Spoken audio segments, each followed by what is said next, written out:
Salut mes petits pragmas. Alors aujourd'hui, on va aborder une thématique qui n'est pas forcément liée à l'écologie, à l'environnement, etc.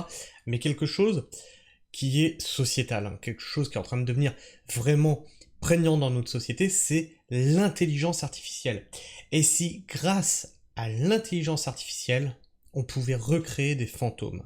Alors là, on est clairement dans un épisode de Black Mirror, hein. Vous allez voir, c'est finalement refaire vivre des personnes qu'on aurait perdues. Alors, les IA vont-ils remplacer les médiums?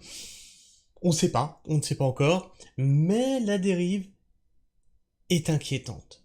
Vraiment inquiétante, et ça me rappelle, sans déconner, des épisodes de Black Mirror qui se finissent rarement bien. Les fantômes recréés par IA inquiètent les experts. Et là, il ne s'agit pas de retouche d'image, hein. Non, non, non, non, on est loin de ça. Ces chatbots, voilà, vous commencez à voir où on va en venir. Donc c'est du texte à la voix, il n'y a qu'un pas, hein, qu'on pourrait franchir. On pourrait aussi créer une poupée virtuelle d'une personne défunte qui parlerait avec ses mots. Attendez, je vais vous agrandir ça et peut-être le décaler, on va voir. Non, ça sera bon. Ces chatbots pourraient avoir de graves conséquences sur le processus de deuil. Alors, j'ai perdu récemment quelqu'un. Plus que le processus de deuil, tu as aussi quand la personne perd la tête, qui... Ben en fait, il reste l'enveloppe, et elle a perdu la tête, et du coup, qu'est-ce qui te reste? Ben, tu pourrais te raccrocher à ce genre de choses. Et s'il était possible de revoir, même un bref instant, des personnes décédées qui nous sont chères? Si aujourd'hui, je te dis,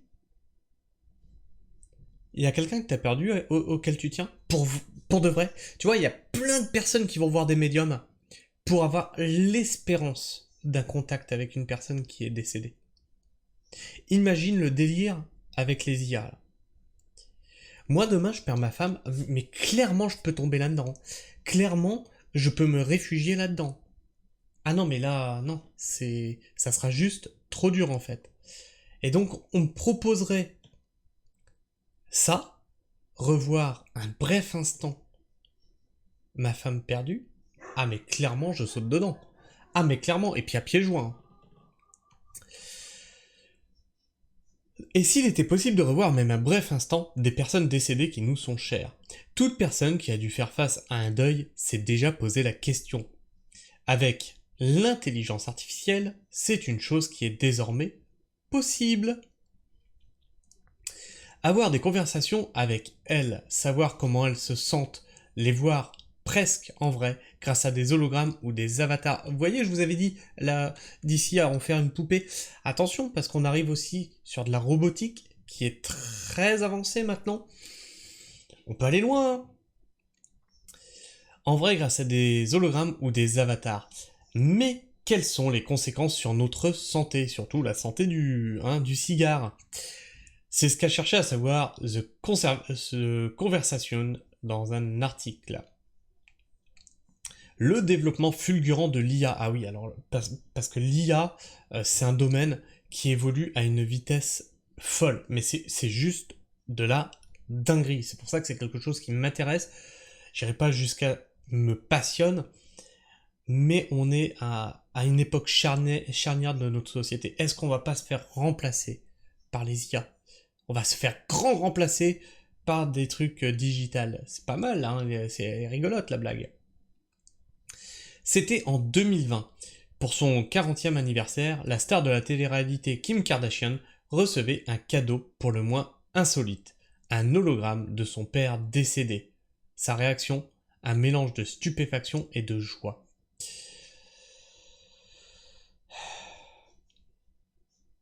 Quelle serait votre réaction? On vous offrirait ça. Quelle serait votre réaction?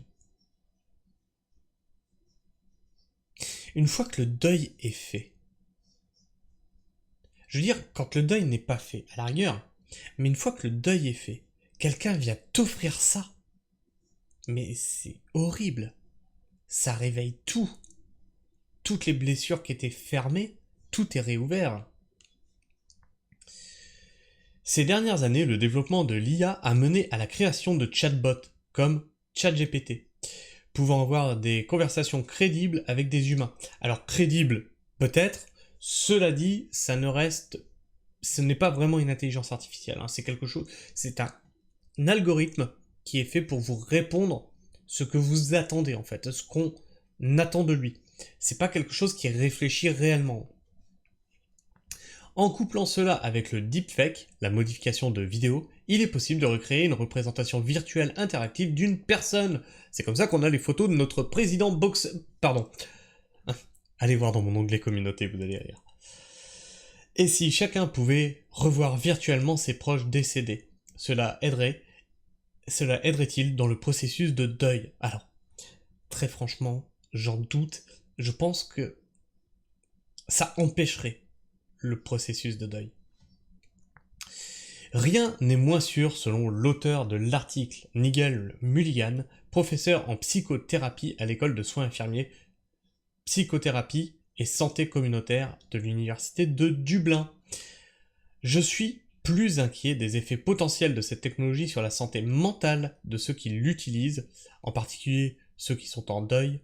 Ressusciter des personnes décédées sous forme d'avatar risque de faire plus de mal que de bien, en perpétuant encore plus de confusion, de stress, de dépression, de paranoïa et dans certains cas de psychose, alerte-t-il. Et oui, parce qu'à ce moment-là, où est la limite entre la mort et la vie? Tout devient flou. Quels sont les risques si le spécialiste reconnaît que ces deadbots, pourraient être un réconfort pour les personnes endeuillées, en les aidant à renouer avec les êtres chers disparus? Cela ne peut être que temporaire. En cause, les risques de dépendance qui peut être émotionnellement difficile. Voilà, le problème c'est que tu es attaché à ces personnes-là. C'est pas comme si c'était des personnes dont tu te foutais, avec qui tu avais des conversations, tu vois. Je veux dire, demain on me propose d'avoir une conversation avec Michael Jackson, j'ai aucun... Tu vois, je discute avec lui, je m'en fous, mais j'ai aucun lien affectif. Je vais avoir aucune blessure si demain cette conversation est finie. Imaginez, pareil, tu es endeuillé. Tu as des discussions tous les jours avec la personne que tu as perdue. Coupure d'internet générale, coupure d'électricité générale. Tu te retrouves seul face à toi-même. Chaud.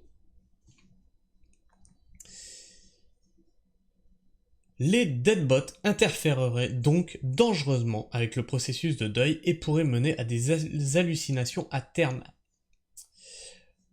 Alors, les hallucinations, je pense qu'ils y vont un peu fort, mais je pense que là, du coup, il va y avoir beaucoup de boulot pour les psychiatres, hein. Si on met ça en place, les pathologies mentales, ça va être sévère, hein. Le deuil prend du temps et il y a plusieurs étapes qui peuvent s'étaler sur plusieurs années, détaille-t-il. Les fantômes IA pourraient davantage traumatiser les personnes qui traversent un deuil compliqué et exacerber les problèmes associés. Bah oui, parce que dans la phase de deuil, il y a un moment l'acceptation. Quand est-ce que tu fais l'acceptation? Quand tu es constamment en discussion en fait avec la personne que tu as perdue. Jamais. Jamais tu passes la phase j'ai accepté de l'avoir perdu. Autre risque pour l'expert, les mots utilisés par les deadbots pour parler aux personnes endeuillées. Des paroles qui peuvent soit les blesser, soit les mettre en danger. Dans un scénario plus extrême, si le fantôme IA suggère à l'utilisateur de le rejoindre dans la mort, ou de tuer ou blesser quelqu'un, ce scénario peut sembler tiré d'un film d'horreur, mais il n'est pas si éloigné de la réalité, des hypothèses qui font froid dans le dos. C'est flippant, hein. C'est flippant. L'IA... Il y a plusieurs... sur la chaîne, vidéos qui traitent de l'IA, parce que c'est vraiment quelque chose qui va imprégner nos sociétés, qui va modifier en profondeur nos sociétés, c'est obligé. Soit on décide de ne pas les utiliser, c'est pas la voie qu'on semble prendre, soit on décide de les utiliser, et ça va marquer profondément un tournant dans notre société. C'est obligé. À voir ce qu'on veut garder de l'IA et ce qu'on veut mettre de côté. Pour moi, ça, c'est quelque chose qu'on devrait mettre de côté, mais on vit dans une société capitaliste et j'imagine que derrière, il va y avoir des sociétés qui vont financer les fantômes IA. Dites-moi ce que vous en pensez dans les commentaires, hein, partagez-moi vos avis et vos opinions dans l'espace commentaire, n'hésitez pas à liker, ou à disliker, hein, si vous n'aimez pas, à appuyer sur le petit bouton s'abonner et vérifier que vous êtes toujours abonné, puisque certains d'entre vous se font désabonner de force, et appuyez sur la petite cloche pour ne rater aucune de mes sorties vidéo. Sur ce, moi je vous fais la bise, prenez soin du sol, et restez pragmatique. Ciao.